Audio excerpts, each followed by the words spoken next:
হয় ধমধমাৰ নিকটৱৰ্তী শান্তিপুৰ গাঁৱৰ গোৱাগুচি চুবুৰীত দিনক দিনে বৃদ্ধি পাইছে ক'ভিড ৰোগীৰ সংখ্যা, যাৰ পৰিপ্ৰেক্ষিতত গাঁওখনত ইতিমধ্যেই এই চুবুৰীত কণ্টেইনমেণ্ট জ'ন হিচাপে ঘোষণা কৰা হৈছে। মই বৰ্তমান উপস্থিত গাঁওখনৰ এজন অৱসৰপ্ৰাপ্ত শিক্ষকৰ ওচৰত। মই তেখেতৰ পৰা কিছু তথ্য জানিবলৈ চেষ্টা কৰিম। গাঁওখনত কিমান ক'ভিড ৰোগীৰ সংখ্যা আছে আৰু কিমানটা পৰিয়ালক ইতিমধ্যে হোম কোৱাৰেণ্টাইন কৰা হৈছে? বৰ্তমানলৈ আমাৰ যোৱা সপ্তাহৰ পৰা ইয়াত আমাৰ কৰোণা ভাইৰাছে খুব জোৰকৈ দেখা দিছে। এতিয়ালৈ প্ৰায় 18জন মানুহ হোম কোৱাৰেণ্টাইন হৈ আছে আৰু 7জন মানুহক মেডিকেলত নিছে। গতিকে প্ৰশাসনৰ ফালৰ পৰা আমি কোনো তৎপৰ হোৱা দেখা নাই। ইতিমধ্যে আমি বহুত যোগাযোগ কৰিলোঁ থানা চানাৰ পৰা, কিন্তু কোনো তৎপৰতা দেখা পোৱা নাই। জানিব পৰা মতে স্বাস্থ্য বিভাগে ইয়াত মাত্ৰ টেষ্টহে কৰি আছে। আমি বেজীৰ কথা সুধিলে তেখেতসকলে কয় যে ডিচিৰ লগত যোগাযোগ কৰিব লাগে। প্ৰতিষেধক ব্যৱস্থা লোৱা নাই? প্ৰতিষেধক ব্যৱস্থা একো লোৱা নাই, মাত্ৰ টেষ্টটো কৰি আছে। কি ক'ব চৰকাৰক? চৰকাৰক আমি এটাই অনুৰোধ কৰোঁ, যাতে আমাক অন্ততঃ টেষ্ট কৰাৰ লগতে যাতে আমাৰ এই যিহেতুকে আমাৰ ইয়াত কণ্টেইনমেণ্ট জ'ন ঘোষণা কৰিছে, ইয়াত একেলগে বেজীটো ভেকচিনটো দি গ'লেও নিশ্চয় নিৰাময় হ'ব বুলি আমি আশা কৰিব পাৰোঁ। হয়, নিশ্চিতভাৱে চৰকাৰ বা প্ৰশাসনে এই চুবুৰীটোৰ ওপৰত যেনেধৰণৰ ব্যৱস্থা গ্ৰহণ কৰিব লাগিছিলে তেনেধৰণৰ ব্যৱস্থা গ্ৰহণ নকৰাৰ অভিযোগ উত্থাপিত হৈছে।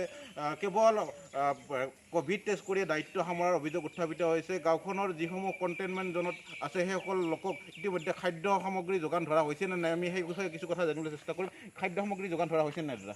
যোৱা পৰহি দিনা 4টা পৰিয়ালত আমাৰ SDC বাইদেৱে আহি 4টা পৰিয়ালত কিছু খাদ্য যোগান ধৰিছে বুলি শুনিছোঁ। আৰু বাকী কণ্টেইনমেণ্ট জ'ন হিচাপে যিখিনি মানুহক ঘোষণা কৰিলে এইখিনি মানুহৰ ওপৰত একো ব্যৱস্থা লোৱা নাই। আৰু বাকী পৰহিৰ পৰা যিখিনি মানুহৰ কৰোণা হৈছে 11টা পৰিয়ালৰ 4টা পৰিয়ালক 4টা পৰিয়ালক মাত্ৰ খাদ্য যোগান ধৰিছে জানিব পৰা মতে। গতিকে বাকীখিনিক যোগান ধৰা নাই। আৰু কণ্টেইনমেণ্ট জ'ন হিচাপেও যিখিনি পৰিয়ালক অন্ততঃ এই এৰিয়াটোৰ যিখিনি পৰিয়ালক চৰকাৰে সাহায্য দিব লাগে সেইখিনিও দিয়া পৰিলক্ষিত হোৱা নাই। হয়, নিশ্চিতভাৱে ক'ব লাগিব যে অঞ্চলটোৰ যথেষ্ট সংখ্যক দৰিদ্ৰ লোক আছে। তেনেস্থলত এইসকল লোকে এতিয়া যাব পৰা নাই, তেওঁলোকৰ ব্যৱসায় অথবা দিন হাজিৰা কৰি খোৱা লোকসকলেও যাব পৰা নাই তেওঁলোকৰ কৰ্মস্থলীলৈ। তেনেস্থলত এইসকল লোকক খাদ্য সামগ্ৰী যোগান নধৰাত অঞ্চলটোৰ ৰাইজ বিপাঙত পৰিছে। তেনেস্থলত চৰকাৰৰ পৰা প্ৰশাসনে এইসকল লোকৰ প্ৰতি যি ধৰণে ব্যৱস্থা ল'ব লাগে তেনেধৰণৰ ব্যৱস্থা নলোৱাত অঞ্চলবাসীয়ে ক্ষোভিত হৈ পৰিছে।